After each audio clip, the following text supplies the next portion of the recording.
friends, how's it going? Don't mind me, I'm just sitting on my 2 cardboard boxes over here. I'm gonna be moving at the end of this week, so most of my stuff is already packed. But anyways, today's topic is procrastination. Procrastination is something that I really struggle with. For me, my procrastination primarily stems from fear. I'm a perfectionist, so I have a fear of doing something and not doing it good enough. I also have a fear of failure and sometimes also just fear of the unknown. This fear really fuels my procrastination. I primarily struggle with getting started on tasks. And after I get started, it's generally okay, but I do sometimes also struggle with focusing and staying on track as well. Over the years, I've developed what are called micro habits, which are really quick and small habits that have helped me chip away at that inertia. It makes it easier for me to get started and maintain focus while I'm working. Even though these habits are really small and really quick to do, together they've made a really big difference in my life, especially when I use them at the right times. So in this video, I'm going to share with you guys 8 anti-procrastination micro habits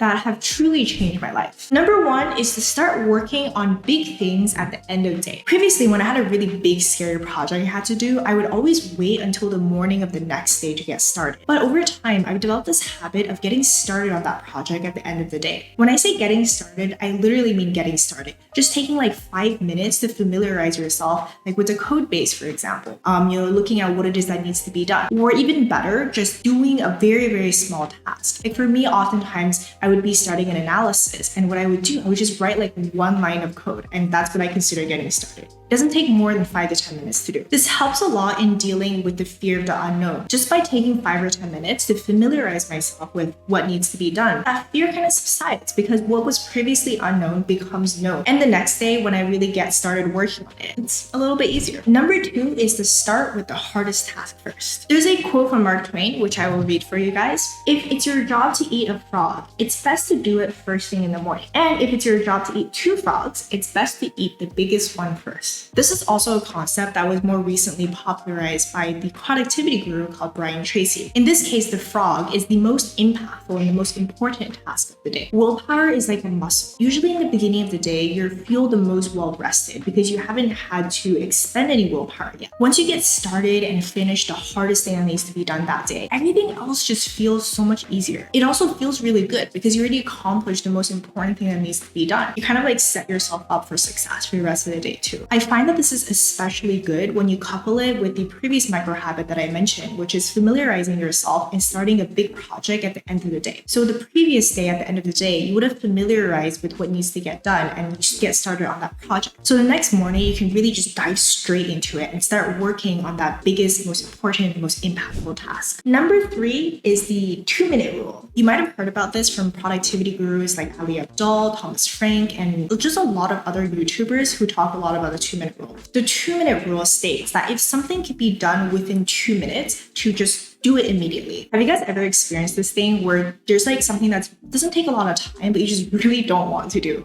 For me, it's like answering emails and just like setting doctor's appointments. I hate setting doctor's appointments. Even though it would take less than 2 minutes to do, I would just be thinking about it and worrying about it and thinking about it and worrying about it. And by the time I actually do it, I would just be like, oh my God, it literally took me 1 minute to do. But I spent like 30 minutes or at least like an hour worrying about it. So this rule is meant to combat these instances. Like instead of wasting time worrying about really small tasks, just to force yourself to just get that done and get it over with immediately. Number 4 is the 5-minute rule. Not to be confused with the 2-minute rule. The 5-minute rule is about tackling big, scary things that you have a lot of inertia in getting started. Thomas Frank recently did a great video that talks about the 5-minute rule, which I will link in the descriptions below, so you can definitely check that out. And he talks about a paradigm, which I'm going to share with you guys here. It's about input-based versus output-based goals. An outcome-based goal is about the outcome or the thing that is supposed to be produced, like finish writing a paper or like finish studying for an exam, or in my case, like an analysis that needs to be done. These goals can often feel really scary and vague because you don't really know how to get started. It's like this looming big thing, and just the idea of getting started on it just feels really scary. On the other hand, an input-based goal is about something that is much more concrete. For example, working on writing the paper, or studying an exam, or doing an analysis for 5 minutes. The whole idea is by having a goal that's very concrete and you exactly know how to do it, it doesn't feel as scary anymore. Oftentimes when I set this 5-minute rule and I start working on something for 5 minutes, after those 5 minutes have passed, I feel like I can keep going. Like it doesn't feel so difficult anymore because I'm already in the correct mindset. When that happens, I usually just switch over to using Pomodoros. I would do 50-minute Pomodoros with 10-minute breaks. And I find that really helps me stay focused. Obviously, you don't have to use 5 minutes. You can use 10 minutes if you want, but I find that 5 minutes is a really good amount for me. It's a good amount of time that it doesn't feel like it's a huge commitment. So it helps me get in the zone and continue working. Number 5 is a switch in scenery. Sometimes what you need is really just to have a switch of environment. You know, like when you're just trying really, really hard to do something and you're really stuck in a mindset, I don't think you need to fight that head on. So instead of just like trying to force yourself to power through something, just changing the energy around you and getting yourself out of that stuck mindset. And you'll find that it's not so difficult anymore. I also like to do something that I call like stealing the energy of my environment or other people. Let me explain what I mean by that. So for creative tasks, I like to put myself in environments that make me feel creative, that make me feel relaxed. For example, going to a coffee shop or sitting outside when I can see like very pretty scenery. Those are environments that make me feel really relaxed and really calm and just ready to do creative things. So I like to borrow that energy from my environment, and it just helps me a lot in both getting started and staying focused. Or if I'm doing something that's more like execution focused or more like logically inclined.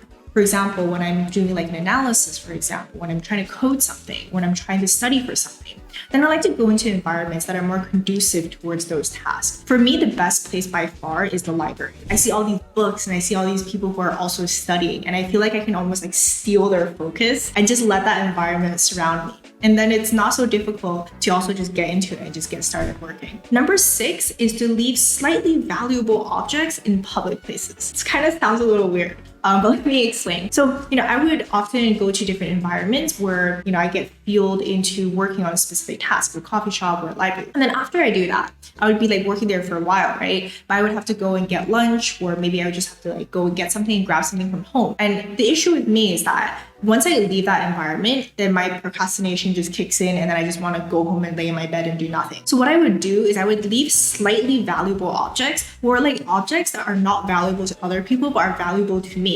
For example, this thing over here. This is like a fidget toy, I think that's what it's called, and I like to use this a lot. I just like, I don't know, I'm just like a really fidgety person, so I would bring things like this around. And I would just leave that in the public place I'm in, and that would motivate me enough to have to go back. And once I get back, I would be in that environment again, and then I can start working again. And the reason why it has to be like slightly valuable or only invaluable to you is that since you're leaving it in a public place, it needs to motivate you enough to come back and get it, but it has to not be valuable to other people so they don't steal it. Number 7 is think about something fun for the thing that you're going to be doing. When I was a kid, I really loved reading books. Like, I'm not even kidding. I would be able to get through 2 to 3 books a day. Also, because I didn't have any friends, I would just like sit there by myself and read books. Sad.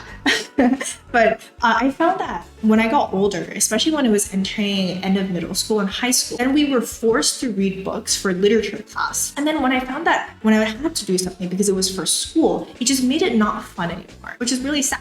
And I just like didn't want to read anymore. And I didn't really start reading again until like maybe like 2 years ago. I always knew that if I feel like something isn't fun, then I would feel a lot less motivated to do it. But it was Ali Abzal that made me realize oftentimes when I don't want to do something, it's because I just forgot to have fun. Like I'm framing it in a way that isn't fun. It's all about things that I have to do. Making YouTube videos or making a blog or making a website or having a business, if you can find ways to enjoy it, then it just makes everything more fun. It makes life more fun. Nowadays, whenever there's something that I'm procrastinating on, I try to reframe my mindset. So it's not just about things that I have to do or I need to do. I try to think about at least one thing that I find fun about the thing that I need to do. For example, I love learning new things. So when I'm struggling with something or when I have to tackle a really big project, I reframe that in my mind and think about it as in, hey, like I get to learn new things and I love learning new things and that's really fun. Or for work, when there's analysis that I need to get done, I try to go out there and be like an explorer and discover something. And not just that, be able to potentially use the thing that I'm discovering to impact lots and lots of people's lives. And that's pretty cool. And once I start thinking about it that way, it isn't so hard to start anymore. Now, number 8 is to go out for a walk. I recently just finished watching the anime Haikyuu. Shout out to Andre Baptiste for recommending it. It is so good. It's about high school volleyball. The premise sounds really lame, but it's so good. So highly recommend to anyone who's interested in anime. But the point that I'm trying to make is that in Haikyuu, and I think think also in real volleyball, if you're on a losing streak, there's this concept of physically cutting that flow and just taking a break or a timeout. This is a habit that I also incorporate to beat procrastination, because once you're on that mindset procrastinating streak, what you can do is like physically cut that off. Go take a 10-minute walk. Sometimes I also go on a bike ride. Your mind just kind of resets itself and you're just back in a much better state when you come back. Sometimes it's really just about getting out of your head. And once you come back, things aren't so hard anymore. All right, we're at the end of this video now. These are the 8 anti-procrastination micro habits that have really helped me deal with procrastination. As you can see, these are such small micro habits, but they really make a big difference. I just want to emphasize again that the timing of these micro habits is also extremely important. When you start implementing these habits in your own life, don't expect for it just to work perfectly the first time. There's also this need to really understand your own